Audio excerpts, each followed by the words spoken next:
Raymond Kolbe lahir pada tanggal 8 Januari tahun 1894 di Śląska Wola, Polandia.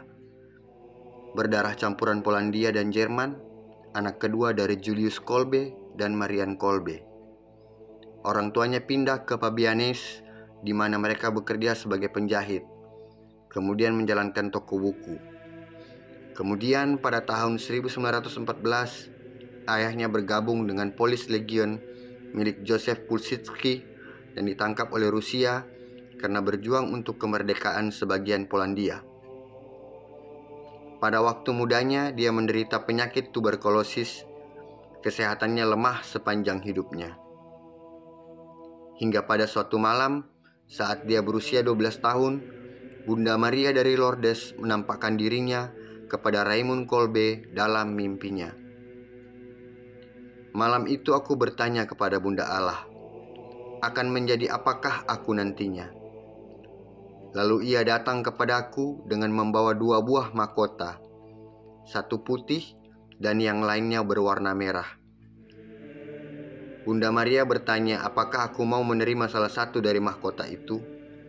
Yang putih artinya aku akan bertahan dalam kemurnian, dan yang merah artinya aku akan menjadi martir. Kukatakan bahwa aku akan menerima keduanya. 1 tahun setelah penglihatan itu, Kolbe dan kakaknya, Francis, bergabung menjadi biarawan Fransiskan. Pada tahun 1907, Kolbe dan kakaknya, Francis, memutuskan untuk bergabung dengan konventual Fransiskan. Mereka menyeberang perbatasan antara Rusia dan Austria-Hungaria dan masuk seminari menengah konventual Fransiskan di Lviv. Pada 1910, Kolbe diizinkan masuk ke novisiat. Dia mengucapkan kaul pertamanya pada tahun 1911, mengambil nama Maximilian, dan kaul kekal pada tahun 1914 di Roma, mengambil nama Maximilian Maria untuk menunjukkan pengabdiannya pada Bunda Maria. Pada tahun berikutnya, tahun 1912, dia dikirim ke Krakow, dan pada tahun yang sama ke Roma, di mana dia belajar filosofi, teologi, matematika, dan fisika. Dia sangat berminat terhadap astrofisika dan kemungkinan penerbangan luar angkasa. Ketika dia di Roma, dia merancang pesawat antariksa mirip dengan konsep Space Shuttle dan mencoba mempatenkannya. Dia meraih gelar doktor dalam filosofi pada tahun 1915 di Universitas Pontifical Gregorian saat berusia 21 tahun, dan doktor dalam teologi pada tahun 1919 di Universitas Pontifical Santo Bonaventura saat berusia 28 tahun. Di tahun 1918, Maximilian ditabiskan menjadi imam dan melanjutkan karya memperkenalkan Bunda Maria ke seluruh Polandia. Maximilian meyakini bahwa dunia abad ke-20 membutuhkan bunda surgawi mereka untuk membimbing serta melindungi mereka. Ia mempergunakan media cetak agar Bunda Maria lebih dikenal luas. Ia bersama dengan teman-teman Fransiskannya menerbitkan buletin yang terbit 2 bulan sekali, yang segera saja tersebar dan dibaca orang di seluruh dunia. Majalah bulanan itu dinamakan Research Nipocalypse atau Kesatria bagi Maria yang tak bernoda. Bunda Allah memberkati karyanya. Maximilianus kemudian membangun sebuah biara besar di Polandia. Biara tersebut dinamainya Kota Immaculata. Pada tahun 1938, 800 biarawan Fransiskan tinggal serta berkarya di sana untuk mewartakan kasih sayang Maria. Kolbe juga membangun sebuah kota Immaculata di Nagasaki, Jepang, dan sebuah lagi dibangunnya di India. Misi yang dipercayakan Santo Maximilian Kolbe kepada Kesatria Immaculata adalah mengubah seluruh dunia mengimani gereja yang satu, kudus, katolik, dan apostolik. Beliau berkata dalam tulisannya,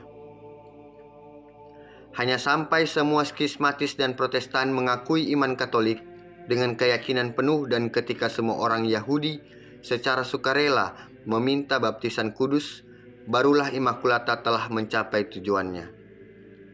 Dengan kata lain, Santo Maximilian bersikeras, tidak ada musuh yang lebih besar bagi Immaculata dan kesatrianya selain ekumenisme, di mana setiap kesatria tidak hanya harus melawan tubuh dan jiwa, tetapi juga menetralisir melalui tindakan yang bertentangan secara diametris dan akhirnya menghancurkan.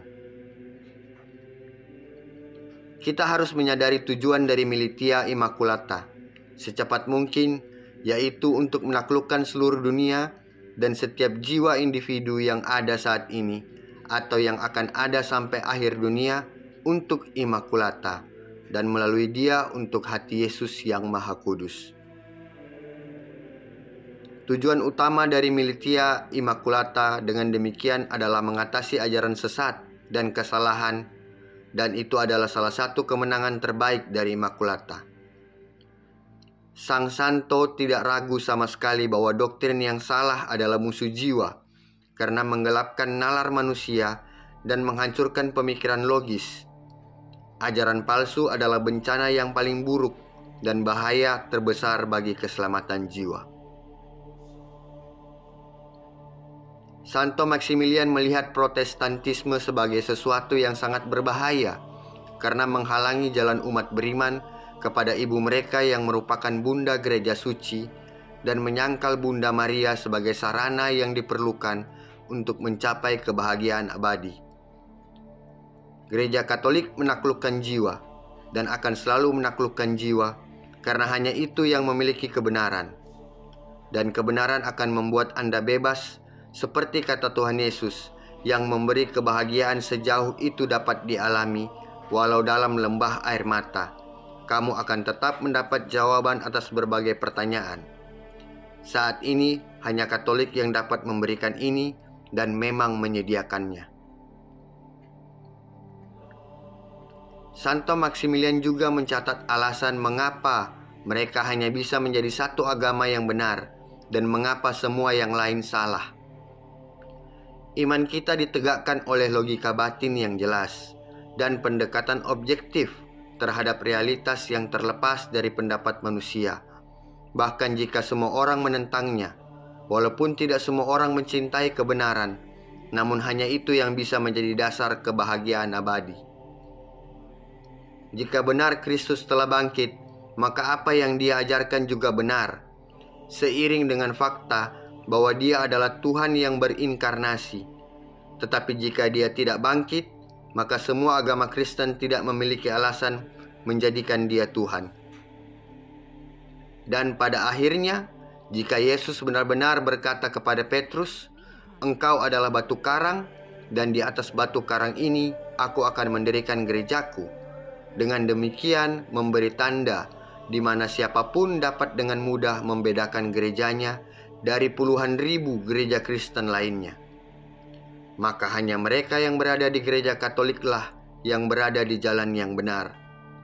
Hanya mereka yang memiliki jaminan bahwa mereka akan mencapai kedamaian dan kepuasan di bumi ini, dan pada suatu hari nanti memiliki hidup yang kekal jika mencari Tuhan sesuai dengan ajaran gereja. Hal ini pula berlaku untuk semua kasus agama lainnya. Misalnya, jika benar Immaculata muncul di Lourdes kepada Santa Bernadette, maka dipastikan dia hidup dan mencintai semua umat manusia seperti seorang ibu sejati mengakui kebenaran. Oleh karena itu, tidak seorang pun dapat mengubah kebenaran.